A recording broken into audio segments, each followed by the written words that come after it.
Okay, so let's start. Economic geography okay সম্পদের ধারণা ও তথ্য ফার্স্ট কোনো অঞ্চলের মানব জীবনের অর্থনৈতিক সমৃদ্ধি ও উন্নয়নের ভিত্তি রচনা করে কি না সম্পদ। আচ্ছা, কোনো অঞ্চলের মানব জীবনের অর্থনৈতিক সমৃদ্ধি ও উন্নয়ন ভিত্তি করে সম্পদ। আচ্ছা, সেকেন্ড কোনো বস্তু বা বিষয়কে আমরা সম্পদ রূপে গণ্য করব, তার দুটি প্রধান বৈশিষ্ট্য কি কার্যকারিতা ও উপযোগিতা। সম্পদের ধারণা কিসের উপর নির্ভরশীল স্থান ও কাল। ওকে, সম্পদ কেমন উপাদান নিরপেক্ষ উপাদান আবার আপেক্ষিক উপাদান বি আর সি উভয়। পাঁচ কোনো বস্তুকে সম্পদ রূপে গণ্য হওয়ার ক্ষেত্রে যে বৈশিষ্ট্য থাকা প্রয়োজন তা হলো কার্যকারিতা। কোথায় বলা হয়েছে যে সম্পদ মানুষের পার্থিব ও আর্থ সামাজিক পরিবেশের উপাদান। এনসাইক্লোপিডিয়া অফ দ্য সোশ্যাল সায়েন্সে বলা হয়েছে। সমগ্র বিশ্বকে সম্পদ হিসেবে ধরে নেওয়ার ধারণাকে কি বলে? এসোসিয়েশন।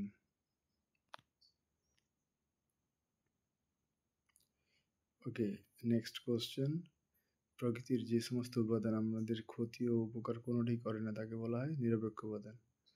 নয়, সকল সম্পদের প্রকৃত জননীকে জ্ঞান। ওয়ার্ল্ড রিসোর্স অ্যান্ড ইনস্টিটিউটস গ্রন্থটির রচয়িতা কে? Zimmermann. World resource and institute গ্রন্থটি কত সালে প্রকাশিত হয়? 1951। সম্পদ কথাটি কে ব্যবহার করেন? জিমারম্যান। সম্পদের প্রকৃত সংজ্ঞা কে প্রথম আলোকপাত করেন? জিমারম্যান। সম্পদ সংক্রান্ত আধুনিক ধারণার প্রবক্তা কাকে বলা হয়? জিমারম্যানকে। সম্পদের কার্যকারিতা ধারণাটি কেমন প্রকৃতির? গতিশীল। সম্পদের কার্যকারিতা তত্ত্বের প্রবক্তা কে? জিমারম্যান। ওকে, নিম্নলিখিত কোন ভূগোলবিদ সম্পদের কার্যকারিতা তত্ত্বের ধারণা দেওয়ার বিষয়ে জিমারম্যানকে কোনোরকম সাহায্য করেনি? কিং। জিমারম্যান কত সালে সম্পদের কার্যকারিতা তত্ত্বের প্রবর্তন করেন? 1933 সালে। সম্পদের কার্যকারিতা তত্ত্বের আর্থসামাজিক প্রেক্ষাপট কী ছিল? প্রথম বিশ্বযুদ্ধ এবং 3-এর দশকের বিশ্বব্যাপী অর্থনৈতিক মন্দা। ঠিক আছে। সম্পদের কার্যকারিতা কয়টি পর্বে বিভক্ত? 4টি। সম্পদের কার্যকারিতার কোন পর্বকে অর্থনৈতিক উন্নয়নের সর্বোচ্চ পর্যায়ে বলা হয়? 3য় পর্বকে। অবলুপ্ত অরণ্য সম্পদ হলো প্রবাহমান সম্পদ। সম্পদের কার্যকারিতা কোন পর্ব সম্পূর্ণরূপে সম্পদের কার্যকারিতার কোন পর্ব সম্পূর্ণরূপে প্রকৃতি দ্বারা নিয়ন্ত্রিত হয়? প্রথম পর্ব। ওকে, সম্পদের কার্যকারিতা কোন পর্যায়ে মানুষের আর্থসামাজিক উন্নতি বাধাপ্রাপ্ত হতে পারে? চতুর্থ। সম্পদের কার্যকারিতার কয়টি নিয়ন্ত্রক? 4টি। সম্পদের বন্টনের ক্ষেত্রে অন্তত একজনেরও ক্ষতি না করে অন্য কাউকে উপকৃত করা সম্ভব না, এই ধারণাকে কি বলা হয়? Pareto optimality. 27 সমাজের কোনো একজনের ক্ষতি না করে যদি অন্যের উন্নতির জন্য সম্পদের পুনর্বন্টন করা হয় তবে সেই পরিস্থিতিকে কি বলা হয়? প্যারেটো উন্নতি। ফ্যান্টম পাইল বলতে কি বোঝায়? সম্পদের গুণগত মান বৃদ্ধি। ফ্যান্টম পাইলের ধারণা কেমন? আপেক্ষিক এবং পরিবর্তনশীল। পিসি। ফ্যান্টম পাইলের ধারণার সূত্রটা কি? P = F × 0 - 1 bracket close. Okay,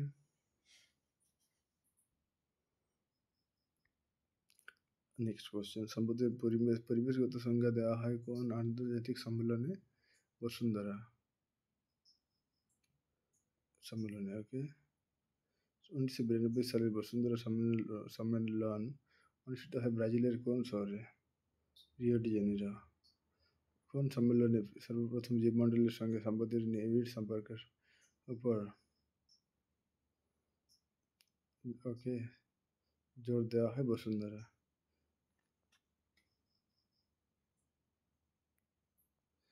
okay, the limit to growth এই প্রতিবেদনটি কে রচনা করেন? Meadows.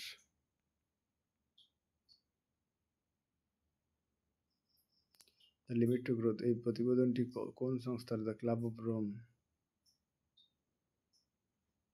The club of Rome প্রথম প্রতিবেদন কত সালে প্রকাশিত হয়? 1972। দ্য ক্লাব অফ রোমের প্রথম প্রতিবেদনের শিরোনাম কি? The limit to growth. The club of রোমের দ্বিতীয় প্রতিবেদনের শিরোনাম কি? Mankind at the turning point. The club of Rome দ্বিতীয় প্রতিবেদন কত সালে প্রকাশ হয়? 1974 সালে। কোন দৃষ্টিভঙ্গি অনুসারে সম্পদকে প্রকৃতির দান হিসেবে তুলে ধরা হয়? ধ্রুপদী দৃষ্টিভঙ্গি। দ্য লিমিট টু গ্রোথ এই প্রতিবেদনের মূল বক্তব্য কি? সম্পদের পরিমিত ও বিজ্ঞানসম্মত ব্যবহার। মিডসের তত্ত্বটির অপর নাম কি? Forrester Meadows theory. সম্পদের ক্রমহ্রাসমানতা বলতে কি বোঝায়? সম্পদের পরিমাণ কমে যাওয়াকে। সম্পদের ক্রমহ্রাসমানতা অর্থনৈতিক উন্নয়নের কোন পর্যায়ে লক্ষ্য করা যায়? চতুর্থ।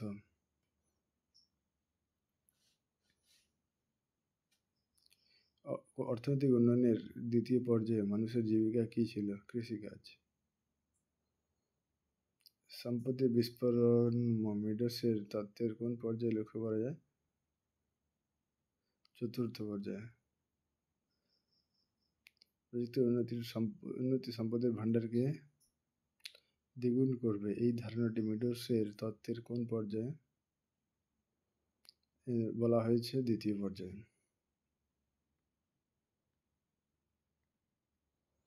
কোন দৃষ্টিভঙ্গি অনুসারে মানুষ ও সংস্কৃতি হলো অধিকাংশ সম্পদের উৎস এবং প্রাকৃতিক পরিবেশ হলো গচ্ছিত সম্পদের প্রভাব? অর্থনৈতিক দৃষ্টিভঙ্গি থেকে।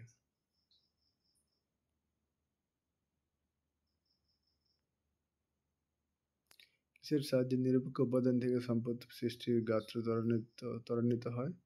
সংস্কৃতি এবং প্রযুক্তি।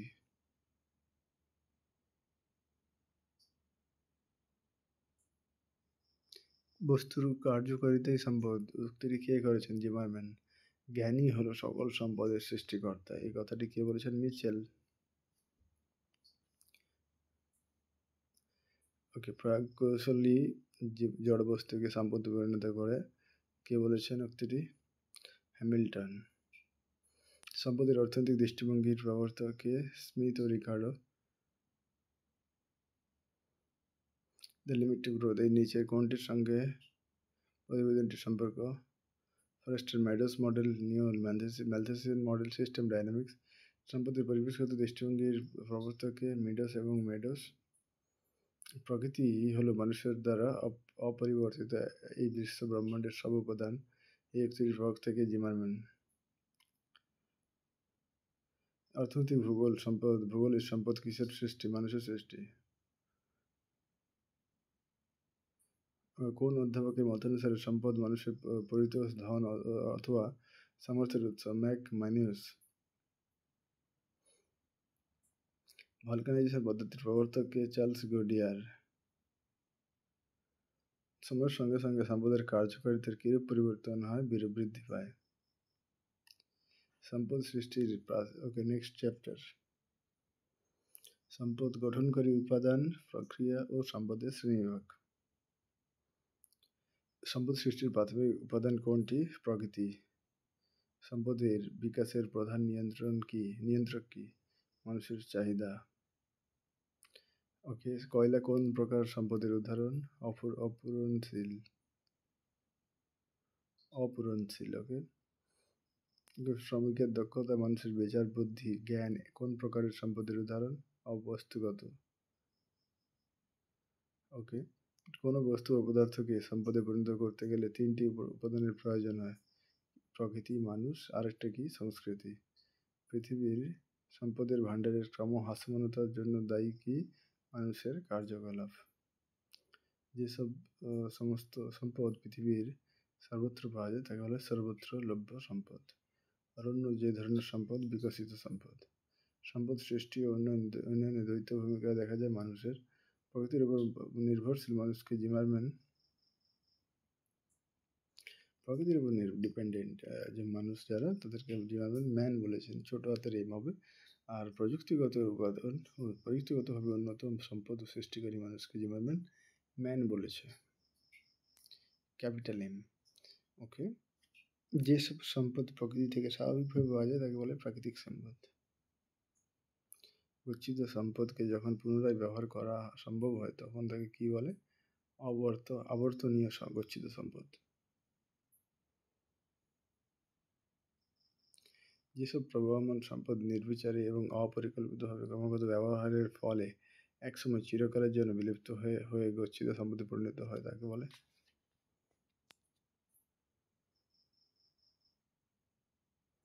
অবরুদ্ধ প্রবহমান সম্পদ। যেসব প্রবহমান সম্পদ ক্রমাগত ব্যবহারের ফলে একসময় সাময়িকভাবে নিঃশেষ হয়ে গেছে, নির্দিষ্ট সময় পরে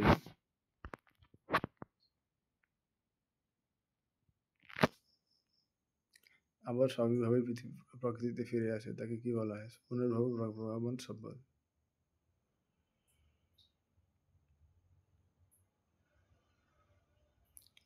ওকে, যে সকল সম্পদ ক্রমাগত ব্যবহারের ফলে কখনোই ফুরিয়ে যায় না তাদের কি বলে? পুনর্ভব সম্পদ। যে সকল সম্পদের পরিমাণ সীমিত এবং ক্রমাগত ব্যবহারের ফলে নিঃশেষ হয়ে যায় তাকে কি বলা হয়? অপুনর্ভব সম্পদ। যেসব সম্পদকে আবদ্ধ না রেখে ক্রমাগত সৃষ্টি ও ব্যবহার করা হয় তাকে বলে বিকশিত সম্পদ। যেসব প্রাকৃতিক উপাদান পৃথিবীর সামান্য কয়েকটি স্থানেই পাওয়া যায় তাকে কি বলা হয়? যেসব প্রাকৃতিক সম্পদ পৃথিবীর সামান্য কয়েকটি স্থানেই পাওয়া যায় তাকে বলা হয় দুষ্প্রাপ্য। যেসব প্রাকৃতিক সম্পদ পৃথিবীর মাত্র একটি স্থানেই পাওয়া যায় তাকে বলে অদ্বিতীয় সম্পদ। খনিজ দ্রব্য যে ধরনের সম্পদ সেটা হচ্ছে ক্ষয়িষ্ণু। আন্টার্কটিকার খনিজ পদার্থ যে ধরনের সম্পদ? নিরপেক্ষ সামগ্রী। জলবিদ্যুৎ একটি যে ধরনের সম্পদ সেটা হচ্ছে প্রবাহমান। প্রাকৃতিক সৌর পর্দা বা ওজোন স্তরটি হলো আন্তর্জাতিক সম্পদ। হিমালয় পর্বত ও আন্টার্কটিকার সম্ভাব্য খনিজ তেল ও কয়লা হলো নিরপেক্ষ সামগ্রী। ওকে, মানুষের দ্বৈত ভূমিকার কথা কে বলেছেন? জিমারম্যান। ওকে, মানুষের অর্থনৈতিক ক্রিয়াকলাপের মূল ভিত্তি কি? সম্পদ সৃষ্টি ও উন্নয়নের ক্ষেত্রে দ্বৈত ভূমিকা দেখা যায় মানুষের। পৃথিবীর কেন্দ্রমণ্ডলে সঞ্চিত লোহা ও নিকেল হলো নিরপেক্ষ সামগ্রী।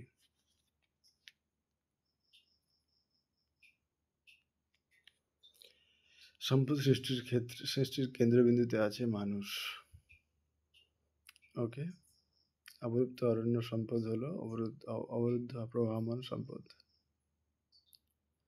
একটি জাতীয় সম্পদের প্রকৃষ্ট উদাহরণ হলো রেলপথ।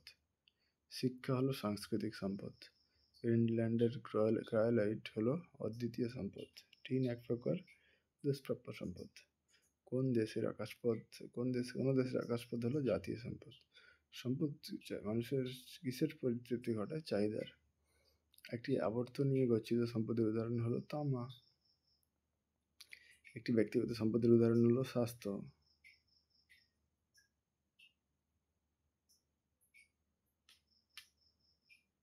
ওকে, অর্থনৈতিক ভূগোলে সম্পদ কিসের সৃষ্টি? মানুষের। প্রযুক্তি ও কৌশল কোন প্রকার সম্পদ? সাংস্কৃতিক সম্পদ। মানুষের সভ্যতার উৎকর্ষতাকে কি বলা হয়? সংস্কৃতি। মানুষ সম্পদের সৃষ্টিকারী, ভোগকারী, ধ্বংসকারী সবগুলি।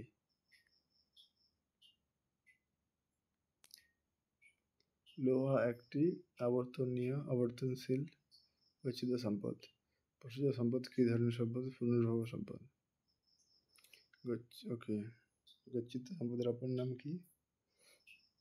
ক্ষয়িষ্ণু সম্পদ। একটি পরিবেশ মিত্র সম্পদের উদাহরণ হলো সৌরশক্তি।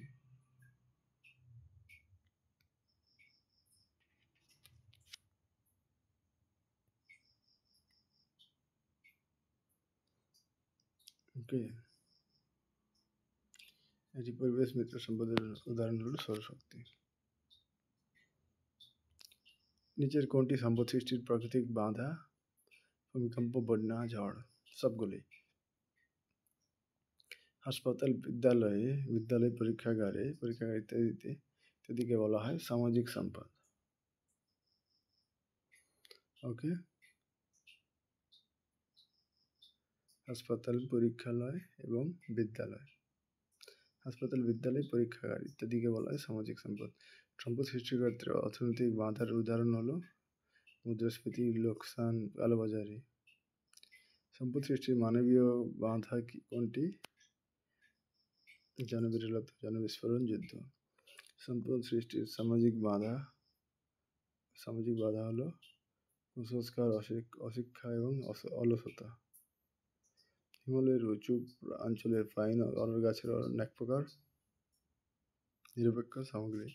মৎস্য কোন সম্পদের উদাহরণ? মৎস্য পূরণশীল। কৃষি জমিকে কি ধরনের সম্পদ বলা হয়? সহজলভ্য।